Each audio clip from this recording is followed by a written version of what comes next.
Hi everybody, so in today's video I'm going to show you how we can paint this beautiful greeting card for Thanksgiving Day.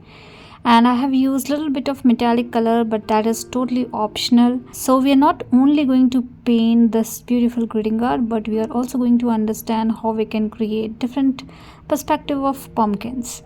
I have used line and wash technique to paint this, and this is very simple technique to paint any structure. So I'm using this board and I have used masking tape as well because I want to create a little bit of background. So let's start with today's video. First we are going to create some basic guideline for all the pumpkins. So I want to create a big round pumpkin in the center, and I want to create this stem from the top, but not from the top itself, but little bit inside the circle, as you can see. Now I want to create one smaller pumpkin here, again in the round shape, and one more pumpkin here. I want to keep the pumpkin perspective different, so I want to create this pumpkin little bit different. So I have created a stem from the center, as you can see. So we are seeing the top of the pumpkin but from the side. And for the smaller one I have created a stem from the top itself. I want to create one more little bit behind, and you can create stems. So basically you can achieve different pumpkins perspective based on size, based on segments of the pumpkin, and based on where you want to keep the stem of the pumpkin. So in the last one I am creating a big rectangle kind of pumpkin. I have created separate video on pumpkin perspective, so if you want you can refer to that video wherein I have explained everything in detail how you can create different perspective of pumpkins. So I have created this much of pumpkin and I think this much is sufficient, and you can arrange these as per your choice. You don't have to copy mine, and then you can start creating segments of pumpkin.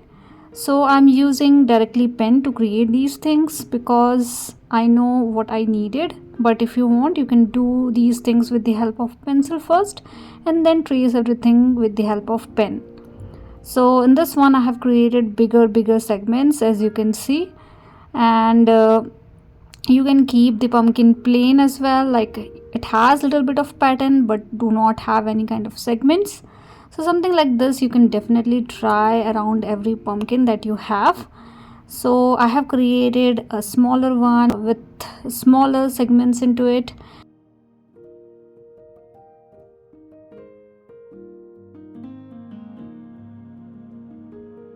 This one, the perspective is totally different, so you need to create the segments a little bit different in this one.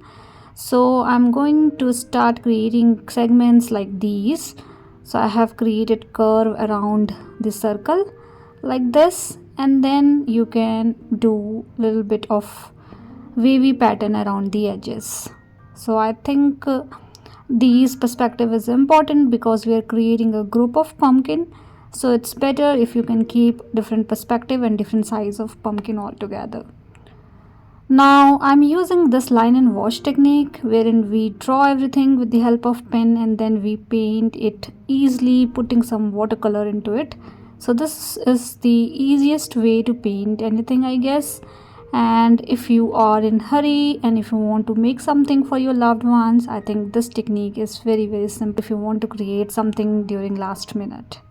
So I have created segments for all the pumpkins that we have, and you can do a little bit of extra shading and detailing if you want to, but anyways I'm going to use watercolor to paint these things, so I'm not doing anything extra with the help of pen. I have just created the outlining of pumpkin altogether, and you can create some base around every pumpkin that you have. So it should look like this is in the floor maybe. So we are done with the drawing, and we can rub all the unwanted pencil mark, and then we can start with the watercolor.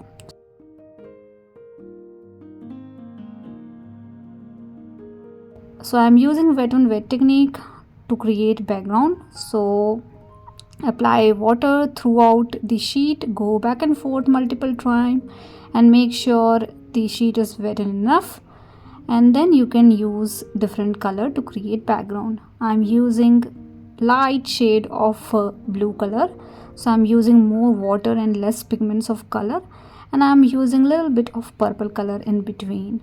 So the background color combination you can make your own, and something like this you can do. Because we have drawn everything with the help of pen, it is very simple to create background, because we are not thinking about the structure, we are simply putting some color around the background, and we have intact drawing that we wanted to paint, right? So I have used a little bit of blue color around the pumpkin as well, because pumpkin is mostly into red, orange, green color, so I think blue color is fine. And you can add a little bit of gray shade as well around it. So these things you can define by your own, don't think too much, just apply whatever color you like, and then you can keep it aside until it gets dried completely. So you can definitely use hair dryer as well to expedite the process, or else you can keep it aside and let it dry, and once it's get dry you can start with the pumpkin painting. So for the pumpkin I'm using this greenish and yellowish color to paint pumpkin. So I'm using same color for two different pumpkin, and I have kept little bit area intact because I want to use different color there. So I'm using green color around that, so you can try different color combination to make things as per your choice, and mix it well so that we should not have any hard edges. And maybe we can try another color. In this one I want to make it a little bit towards red side, so I'm using reddish orangish color for this particular one. And as you can see, I'm not thinking too much about structure because we have already defined everything with the help of pen. So that's the beauty of line and wash technique. And you can use similar color for this one as well. Little hint of red is totally fine in the green pumpkin, I guess. And then you can use light shade of yellow green color, and then you can add more green color into it.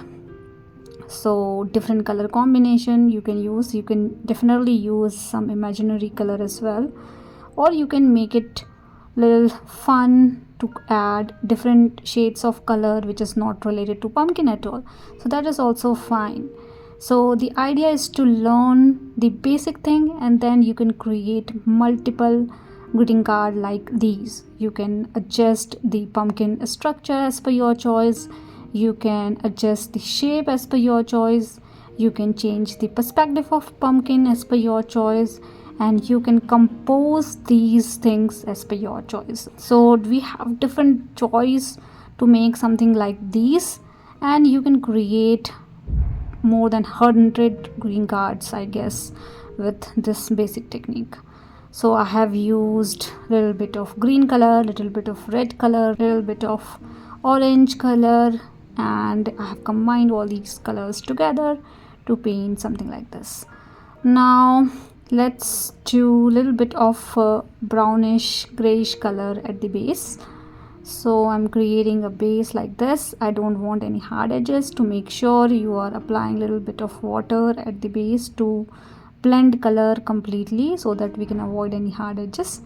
And we are almost done with this particular greeting card. The extra thing I'm going to do, because this is a greeting card, so we can definitely do something extra. So I'm using metallic color and I'm using golden color, but this is totally optional. If you don't have metallic color, don't worry, because this is just for fun. So I'm adding a little bit of metallic color around the pumpkin area. So I'm sprinkling some color around the pumpkin. My pumpkin is still wet, so it will give you a nicer effect. And then you can add a little bit of golden color around the base area as well. So not too much, but little hint of metallic color is totally fine. Even the background is also optional. if you don't want to use this masking tape and all, you can definitely avoid and create only pumpkin and write something in between as per the occasion. It's the time of Thanksgiving, so we are calling it as Thanksgiving greeting card, but you can utilize this for any occasion, whatever you like. And then let it dry completely. You can definitely use a hair dryer to expedite the process, and then remove all the masking tape slowly and gradually. Do not hurt the edge, so do it slowly and carefully. And we are done with today's video, and you can use brown sheet at the base to pop the white sheet better. And we are done with today's video. Hope this video is helpful for you guys, and please do let me know if you have any kind of feedback for me. And thank you so much for watching. See you guys in the next video.